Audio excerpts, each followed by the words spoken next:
Hello and welcome to India Today So South. I'm Akshita Nandagopal. Tamil Nadu's second largest city of Coimbatore witnessed a clash of titans in the 2024 Lok Sabha elections.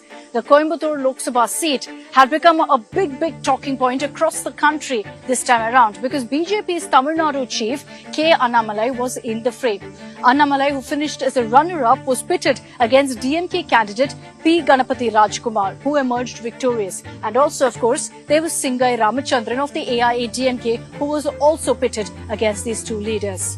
So we'll take a deeper look at the number of votes that was polled by the candidates of the DMK, the BJP and AIADMK in Coimbatore constituency to really understand where Annamalai lost the contest and why. Now, in his first attempt to contest this general election, Annamalai got over 4,50,000 votes.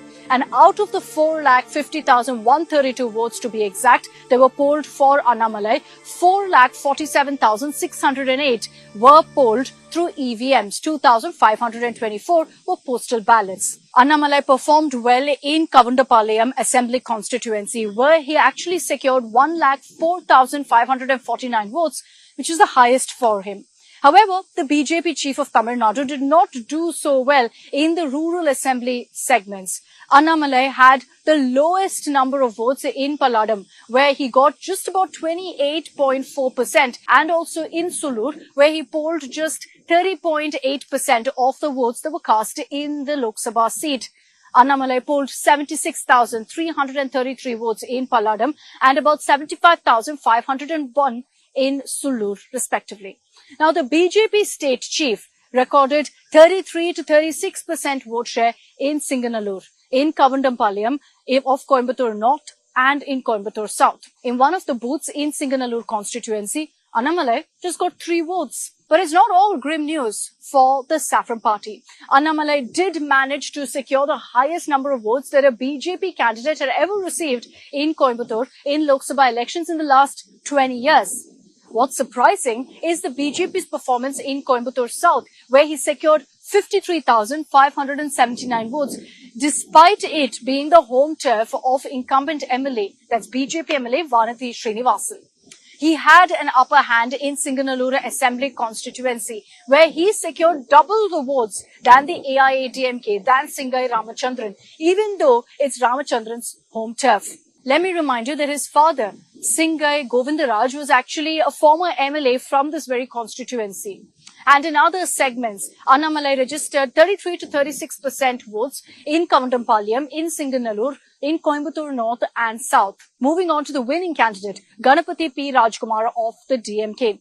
The former mayor of Coimbatore, who secured 5,68,200 votes, which is about 41.2% of the vote share, got the lowest percentage of votes in Sulur, with 39.2% and 40.7% in Coimbatore North. Keep in mind that Sulur and Coimbatore North are considered to be strongholds of the AIADMK. This is one of the reasons why both Annamalai and Rajkumar both got and polled a lower number of votes in these two segments. In Singanallur, he recorded the lowest number of votes of just 67 votes.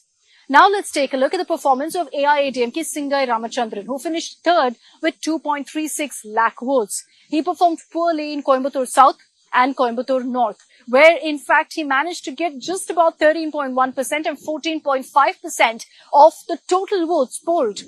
Similar to Annamalai, Ramachandran got just 7 votes at one of the polling booths in Singanallur constituency. Having finished third, Ramachandran supporters alleged that he lost because the AIADMK whip and district in charge, SP Velumani, did not work hard and skipped several campaigns. So what do you feel actually contributed to Annamalai's loss in Coimbatore, and should he contest again in the Lok Sabha elections or from an assembly seat when Tamil Nadu goes to polls in 2026? Let us know in the comments section below, and don't forget to subscribe to India Today So South.